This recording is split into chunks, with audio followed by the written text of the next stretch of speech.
Students जमीती कि तुम्हें सब थंबनेल रू जान सारी आज टॉपिक है शिक्षा सृष्टि हुए किपर किंतु इंटरेस्टिंग कथा यह जे यही प्रश्न उत्तर खोजु खोजु आमको आउ किसी प्रश्नर उत्तर मिल जाए किसी नुआ टर्म एवं कनसेप्ट को मत सहित बुझा जमती कि फॉर एग्जांपल काठ भितर कौन अच्छी आमर टॉपिक अच्छी शिक्षा सृष्टि हुए किपर किंतु यही किसी प्रश्नर काठ भितर कौन अच्छी काठ जलीगला अवशेष पाउंश कहीं रहे हाइड्रोकार्बन कौन ये किसी इंटरेस्टिंग क्वेश्चन आंसर आम आज पाइब तो यही सब प्रश्न उत्तर जानने को आग्रह रखी मु आचार्य शिव प्रसाद बेहरा सरस्वती शिशु विद्या मंदिर गजपति नगर ब्रह्मपुर समस्त विद्यार्थी भाई भाई मानक आज क्लास को स्वागत जनाऊँ। अच्छा तो शिक्षा सृष्टि हुए किपर ओ ताले केउ शिक्षा कथा आलोचना करवा गैस चूलू बाहर शिक्षा ना लंठन दीपर शिक्षा ना मोहम्मदी उत्पन्न शिक्षा ना काठ जलाइबार उत्पन्न शिक्षा ना दियासिली काठर उत्पन्न शिक्षा से एमती अनेक शिक्षा अच्छी तेणुक आम कौन करवा ना से भर दुईटी शिक्षा को आज आलोचनार विषय रखा किंतु पुस्तक आमर गोटे शिक्षा विषय आलोचना कराई ताहा मोहम्मती शिक्षा किंतु ताहा सहित आम आउ गोटे जोड़ीदेवा कौन काठ जलिले शिक्षा उत्पन्न हुए किपर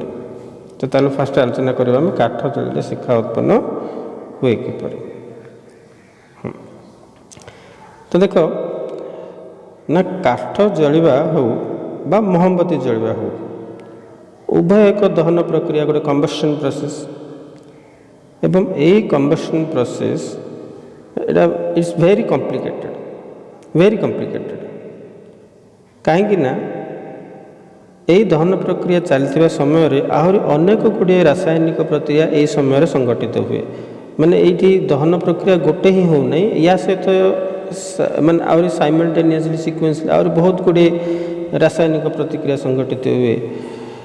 आउ साइंटिस्ट एवं इंजीनियर पर आज पर्यंत ये रसायन विज्ञान केमिस्ट्री को एवं ये शिक्षार सृष्टि को संपूर्ण भाव में बुझीपारि ना तो जी तथ्य वर्तमान सुधा जना पड़ी ता भर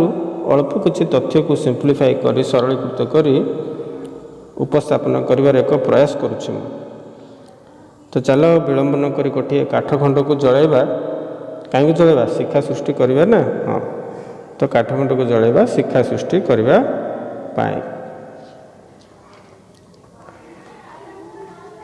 आमे जानू जेकोसी पदार्थ तार प्रज्वलन तापमात्रा रे पहुँचला पर ही से जलिबा को आरंभ करे तो साधारणतः काठर प्रज्वलन तापमात्रा 190 डिग्री सेल्सियस रु 260 डिग्री सेल्सियस मध्य रही है कारण काठ तो भिन्न भिन्न प्रकार अच्छी तेणुक काठर ए भिन्नता जो एमानकर प्रज्वलित तापमात्रा मध्य सामान नुह तो आम जो काठटी एठारे नहींचे धरने यार प्रज्वलन तापमात्रा 260 डिग्री सेल्सियस अर्थात या उत्तप्त कले यार प्रज्वलन तापमात्रा 260 डिग्री सेल्सियस पहुँचले जलिबा को आरंभ कर तो आमको काठटी को तार प्रज्वलन तापमात्रा पहुँचाइक पड़ो से आम पाखे अनेक रास्ता अच्छी जमीती कि घर्षण कर फ्रिक्शन कर काठरे अग्नि सृष्टि कराई से तार इग्निशन टेम्परेचर को पहुँचाई पारिबा घी किरोसिन पेट्रोल इत्यादि प्रज्वलनशील पदार्थर साहाय्य नहीं काठटी अग्नि संजोग कर जलाई पार से जेकोसी उपाय होना कहीं आमर उद्देश्य है काठटी अग्नि संस्पर्श आनी से शिक्षा सृष्टि कराइबा तो फाइनाली काठटी जलीगला बस ये आमर फर्स्ट ब्रेकिंग पॉइंट आरंभ है कौन से ब्रेकिंग पॉइंट काठटी जलिबा पूर्वर काठटी तार इग्निशन टेम्परेचर रे पहुँचवा पूर्वर काठ मध्य अनेक किसी परिवर्तन हो चल देखा बुझीपार कथाटी माने काठटी एवं जो जलिला ना ये जलिबा पूर्व तार इग्निशन टेम्परेचर पहुँचला एवं इग्निशन टेम्परेचर पहुँचा पूर्व मध्य काठ भितर अनेक किसी परिवर्तन होइछि। चलो ये एनिमेशन देखा बुझा चेष्टा करिया। तो साधारणतः काठ मध्य ये चारोटी कंटेंट निश्चित भाव में थाए जमती कि वाटर मॉलिक्यूल जल, कार्बन पार्टिकल कार्बन कणिका अंगारक कणिका थाए, वोलेटाइल ऑर्गेनिक कंपाउंड आउ आश कंटेंट माने पाउंस। देखि पार्छ ये चित्र रे से जेकोसी प्रकार काठ हो ना कहीं ये चारोटी कंपोनेंट निश्चित भाव में थिबो आ अन्य जिनस भी थिबो किंतु ये चारोटी कंपलसरी। जल साधारणतः काठ मध्य 50% जल रही है, ताठू अधिक भी रही है एवं जितेबाला जलीय बाष्प आकार काठर जल कणिका गुड़िक बाष्पीभूत संपूर्ण रूप हो जाए तो आम एक सुखिला काठ रूप में परिगणित करूँ, किंतु जल कणिका तो मौजूद थाए। आउ तुम्हें केबे तुम अनुभूति थी कहले तुम जब गोटे फ्रेश गछ को काटबार देखि तो से जल कणिका बाहर तुम निश्चय भाव में देखि उणा अधिक निश्चित भाव में देखि तो काठ मध्य साधारणतः जल रही है। नेक्स्ट है कार्बन पार्टिकल बा अंगारक कणिका। अंगारक कणिका मध्य काठ मध्य थाए। आम जाने अंगारक तापर सुपरिवाही गुड कंडक्टर ऑफ हीट। ये शिखा उत्पन्न आलोक सृष्टि करारे अत्यंत उपादेय जोटा कि आम आग को जाना कार्बन पार्टिकल धर्म को। आ गोटे वोलेटाइल ऑर्गेनिक कंपाउंड। पिला मैंने या भलसे बुझा चेष्टा कर। वोलेटाइल ऑर्गेनिक कंपाउंड तीनोटी वर्ड अच्छे। वोलेटाइल अर्थ है बाष्पशील चपल। कौन यार अर्थ बाष्पशील चपल माने जो पदार्थ को हीट कले से बाष्पीभूत हो पार्थुबो बा ऑटोमेटिकली बाष्पीभूत हो पार्थुबो से है वोलेटाइल सब्सटेंस। ऑर्गेनिक माने जैव जीवभुक्त। कंपाउंड माने जानिचे आमे यौगिक जेमति एलिमेंट माने मौलिक, कंपाउंड माने यौगिक, यौगिक माने दुईटी बा एकाधिक मौलिकर मिश्रण रे यौगिक सृष्टि हुए तो कंपाउंड। तो पूरा ना है कौन ना वोलेटाइल ऑर्गेनिक कंपाउंड।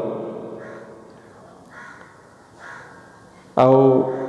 यही वोलेटाइल ऑर्गेनिक कंपाउंड मध्य काठ मध्य अधिकांश ऑर्गेनिक कंपाउंड भलसे शुण अधिकांश ऑर्गेनिक कंपाउंड साधारणतः कार्बन हाइड्रोजन एवं बेले बेले अन्य किसी मौलिक ध्यान से शुण मुझे मौलिक कहूँ केतबेले यौगिक कहूँ तापर तुमको टी अधिक स्ट्रेस देवा पड़ो। तो अधिकांश ऑर्गेनिक कंपाउंड माने यौगिक कार्बन हाइड्रोजन और बेले बेले अन्य किसी मौलिक यथा नाइट्रोजन सल्फर ऑक्सीजन फॉस्फोरस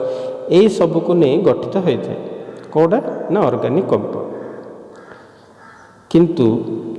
अधिकांश ऑर्गेनिक कंपाउंड कार्बन और हाइड्रोजन मौलिकर मिलन सृष्टि होता है। कार्बन गोटे मौलिक हाइड्रोजन गोटे मौलिक आ मिसिकरी कौन हो गले से माने ना हाइड्रोकार्बन जहाँकि एक यौगिक को सूचाए हाइड्रोकार्बन। और हाइड्रोकार्बन हूँ एक यौगिक जहाँ हाइड्रोजन कार्बन मिश्रण सृष्टि मिलन सृष्टि। आओ ये हाइड्रोकार्बन दहनीय अटे माने जली जाती तेणुक एम कहुए वोलेटाइल ऑर्गेनिक कंपाउंड। आउ किसी उदाहरण आम नहीं पारिबा वोलेटाइल ऑर्गेनिक कंपाउंड जमती कि मिथेन CH4 रासायनिक संकेत कार्बोहाइड्रेट एथरे मध्य हाइड्रोजन और कार्बन को नहीं कार्बोहाइड्रेट सृष्टि होती। श्वेतसार पिला माने श्वेतसार तुम जानिच श्वेतसार कहले तुम बहुत भल भाव बुझीपार। प्रोटीन पुष्टिसार या तुम या सहित यही वर्ड सहित तुम सुपरिचित ये गोटे वोलेटाइल ऑर्गेनिक कंपाउंड। लिपिड्स आउ न्यूक्लिक एसिड साधारणतः ये चारोटी मुख्य प्रकार माने ऑर्गेनिक कंपाउंड। लिपिड्स और न्यूक्लिड सहित तुम एत सुपरिचित नुह तथापि जानी रखी तो जे माने ऑर्गेनिक कंपाउंड। आ समस्त लिविंग ऑर्गेनिज्म लिविंग ऑर्गेनिज्म कौन तुम ये चित्र देखिपे जे जीवन थी जार जीवन थी छोट हो कि बड़ हो समस्त लिविंग ऑर्गेनिज्म रे कार्बन पार्टिकल थाए से मनीष हो छोट कीट हो इवेन बैक्टेरिया मध्य हो एमानक Dehre एमानक there Madhya organic compound गुड़िक मौजूद थाए। गोटे प्रश्न वाटर जल एक ऑर्गेनिक कंपाउंड हेबो ना नहीं टिके वीडियो को पॉज करी भाब। अच्छा तुम्हें भाभी सारी बोली मु भावुची ना जल ऑर्गेनिक कंपाउंड नुहे ये गोटे इनऑर्गेनिक कंपाउंड अटे माने अजैव यौगिक उपादान अटे कारण एथिरे कार्बन कणिका नहीं जल क्या नहीं हाइड्रोजन आउ ऑक्सीजन को नहीं एवं यह कौनसी लिविंग ऑर्गेनिज्म रु सृष्टि है नहीं कौनसी जीवंत पदार्थ रु सृष्टि होई नहीं तेणुक जल एक इनऑर्गेनिक कंपाउंड अटे। किंतु इंटरेस्टिंग कथा या जे जलर ही जीवनर सृष्टि होइछि जलर ही जीवर सृष्टि होइछि माने कहया को गले ए इनऑर्गेनिक कंपाउंड रु ही ऑर्गेनिक कंपाउंड सृष्टि होइछि। तो तुम उड़ा अधिक ये वोलाटाइल ऑर्गेनिक कंपाउंड कौन जापर आ लास्ट है आमर आश पाउंस पाउंस पूर्व हूँ ये काठ भितर मौजूद अच्छी आ पाउंस ना गोटे अनबर्न मिनेराल नॉन बर्नेबल मिनेराल माने पाउंस को जलाई हेब अर्थात ये गोटे अदाह्य पदार्थ आपको जलैले ये जलिब ही नहीं। आ मु भावुची जे तुमे सब टिके टिके जानी पारुथबो जे काठ जलिगला पर पाउंस रही जाउची केमिति नुह वर्तमान काठ मध्य थिबा ए चारोटी कंपोनेंट को तो बुझी सारे जल volatile organic compound carbon particle आउ आश कंटेंट। चल आगे को बढ़िबा तो जेतेबेले काठ खंडटी हीट पाइला उत्ताप पाइला से उत्ताप काठ मध्य थिबा किछि मटेरियल को डिकम्पोज करबा आरंभ करदेला डिकम्पोज माने अपघटन। तुम सब भावुव सप्तम श्रेणी गोटे पाठरे अपघटन प्रणाली थिला जोठे कि वर्ज्यवस्तु मृतदेहर शरीर इत्यादि को अपघटक माने डिकम्पोज कर दियंती किंतु एठी से प्रक्रिया नुह एठी डिकम्पोजर रसायन विज्ञान अर्थ है जे कौन से एक पदार्थ रासायनिक प्रतिक्रिया रे भाग नहीं दुई बा ताठारु अधिक उत्पाद सृष्टि करबा से उत्पादटी मौलिक हो बा यौगिक हो एवं यही रासायनिक प्रतिक्रिया रे शक्तिर उत्स रूपे उत्ताप हो कि आलोक हो कि इलेक्ट्रिसिटी इत्यादि व्यवहृत होता एवं पदार्थ मध्य थिबा अणु मध्य बोलते देख पदार्थ मध्य थिबा अणु मध्य थिबा बंध को भांगी दे थाए बंध को माने ये से पोखरी वाला बंध नुह मु जानूँ टे कन्फ्यूजन हो गला तुमको ये सब चल आउ टे भलरे बुझे गोटे एग्जांपल दिया नबा देख ये गोटे मिथेन अणु को नेले आम CH4 जमती कौन कहली डिकम्पोजर अर्थ है ना कौन से एक पदार्थ रासायनिक प्रतिक्रिया रे भाग नेब तो आम ये मिथेन अणु को से रासायनिक प्रतिक्रिया रे भाग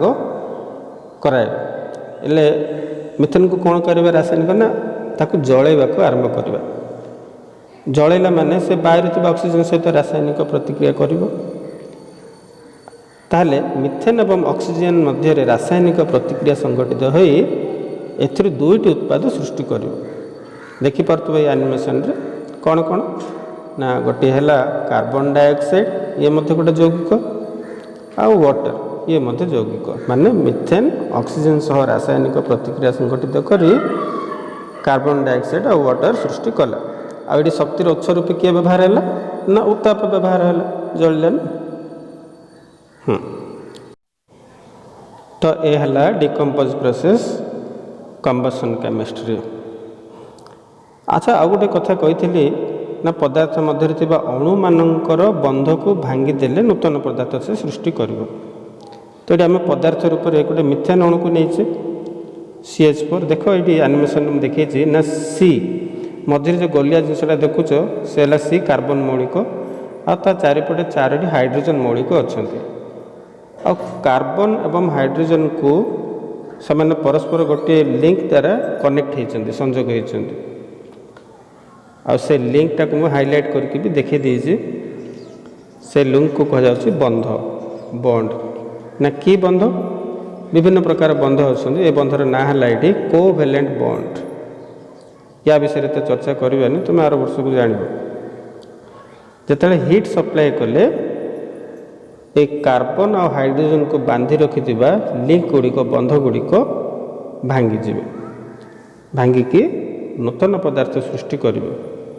या एक रासायनिक समीकरण में बुझा देख CH4 प्लस आम हीट सप्लाई कले तो से ऑक्सीजन रो कांटेक्ट आसला ऑक्सीजन तो उत्पाद पर कौन सृष्टि है ना कार्बन डाइऑक्साइड प्लस वाटर अंगारकाम्ल जल सृष्टि है नूतन उत्पाद सृष्टि है। अच्छा चल आगे बढ़ा तो जितेबाला ये हीट जो volatile organic compound volatile gas रे परिणत है देख ठीक माने ये बहुत भल भाव बुझा पड़ो ये एनिमेशन को देख ठीक से ये हीट जो वोलाटाइल ऑर्गेनिक कंपाउंड गुड़ाक कौन होती ना वोलाटाइल गैस रे परिणत है से कार्बन यौगिक ऑक्सीजन और हाइड्रोजन मध्य थिबे कोठी थे ना से वोलाटाइल गैस रे थे बाष्पीभूत होता गैस रे थे कार्बन यौगिक ऑक्सीजन और हाइड्रोजन एवं जितेबाला ये वोलाटाइल गैस रूप में ये पदार्थ बोधर से बाहर को आसबे बाहर मध्य ऑक्सीजन मौलिक अच्छा एमाने बाहर ऑक्सीजन सहित पुणी मिसी कौन सृष्टि करेंगे जल अंगारकाम्ल अन्य उत्पाद सृष्टि करेंगे। देखुच ना एनिमेशन केमती से वोलाटाइल गैस कणिका गुड़िक बाहर को आसी ऑक्सीजन सहित रासायनिक प्रतिक्रिया संघटित कर जल अंगारकाम्ल अन्य उत्पाद सृष्टि करुछन्ति एवं ठीक ऊपर को उठुवा समय दहनशील गुड़ाक दहनशील गैस वोलाटाइल गैस यही गैस गुड़िक ही शिखा सृष्टि करती केमिति ना देख ये जो कार्बन कणिका तुम देखुच जोटा कि ऑलरेडी काठ मध्य मौजूद अच्छी ना सी भी हिट पाइले कौन से वोलाटाइल गैस रे ही पलि आसो आ कार्बन कणिका शिखा सह ऊपर को उठी आलोक सृष्टि करती जितेबाला एमाने अधिक उत्तप्त हुए जिते अधिक उत्तप्त हे कार्बन कणिका गुड़िक सेते अधिक आलोक सृष्टि कर आउ शिखा सह ऊपर को उठुवा कार्बन पार्टिकल गुड़िक ए प्रभा को आम कहू इनकैंडेसेंस बा तापर सृष्टि आलोक ए प्रभाव को आम कहू incandescence. So incandescence is a technical name for heat producing light. तो यही भाव में काठ जलिले शिखा सृष्टि हुए आ परिशेष में पाउंस रही जाए कारण पाउंस जले नहीं यह अदार्थ अदाह्य पदार्थ बोले आगुरी मुझे सारी। अच्छा ये जो इनकैंडेसेंस को टी मुझे एक्सप्लेन कर दूसरी ना इनकैंडेसेंस अर्थ है ना जेकोसी कठिन पदार्थ को उत्तप्त कले से जमती कि फॉर एग्जांपल लुहा खंडटे ना लुहा खंडटे को जो अति वेरी एक्सट्रीम टेम्परेचर उत्तप्त करवा ताले से ग्लो कर चमक प्रथम तो तार रंग माने कलरटा रेड देखा कि ताको जो आहरी अधिक उत्तप्त करवा ना से व्हाइट कलर को पलि आस तार आलोकटा। तो ये हूँ इनकैंडेसेंस प्रोसेस। तो ये थिला काठरे शिखा माने निया संजय कले केमती शिखा सृष्टि हुए। चल बर्तमान जानिया मोहम्बती जालिले किपर शिखा सृष्टि हुए। आ मोहम्बती साधारणतः दुईटी कंपोनेंट अच्छी बहुत सिंपल ये गोटे तो इंधन रूप में निजे मोहम अच्छी वैक्स आउ मोहम ऊपर को गोटे छोट सलितार तुम देखिपार विक बोली कहुच्छे आ प्रकृति ये कौन ना ये नेचुराली आब्जर्वेंट कौन करे नेचुरल अब्जॉर्बेंट माने ये शोषि पार पदार्थ को जमती कि पानी कौटी पड़ो तुम तुला पकाओ कि कना पकाओ कौन से पानी को शोषि निए सेमती चीज पानी तो सेमती ही यार धर्म विक्र धर्म। तो जिते बड़े जलता दियासिल काठीटे मोहम्बतीर सलिता निकट को नेऊ सलिता निकट महम तरल आरंभ करे देखिपे एनिमेशन एवं से तरल महम को सलिता कौन करे तार धर्म अनुसार से तरल महम को शोषि निए एवं सलिता कौन करे तार अग्रभाग आड़ को ताको ठेली दिए से तरल महम कणिका गुड़िक आई तरल महम कणिका गुड़िक उत्तप्त हो जलिबा आरंभ करे जहाँ को आम शिखा बोली कहू। यही भाव मोहम्बती जलिले शिखा सृष्टि हुए। टिके लक्ष्य कर ना जलंता काठरे शिखा उत्पन्न होगा एवं मोहम्बती शिखा उत्पन्न होबार अल्प टिके पार्थक्य अच्छे कौन ना काठरे थिबा volatile organic compound volatile gas रे परिणत हो उत्तप्त ही शिक्षा सृष्टि करुला किंतु एठी मोहम्बती रे कौन अच्छे ना महम तरली बाष्पीभूत हो सलिता द्वारा ऊपर को उठी उत्तप्त हो शिखा सृष्टि करे। तो ये उभय क्षेत्र में आम कौन जानूचे ना जिते पार्टिकल गुड़ाक हिट द्वारा ऊपर को उठती से मैंने ही शिखा सृष्टि करते ताहले शिखा क्या कहुए परीक्षार बेले बेले प्रश्न पड़े तो आम लिखा ना अग्निर प्रवाह को बहन करुवा उज्जवल आलोक को शिखा कहुए। तो ये थे आज कालांश शिखा सृष्टि हुए किपर आशा कर तुम्हें ठीक ठाक बुझीपार और परवर्ती कालांश देखा करवा। धन्यवाद।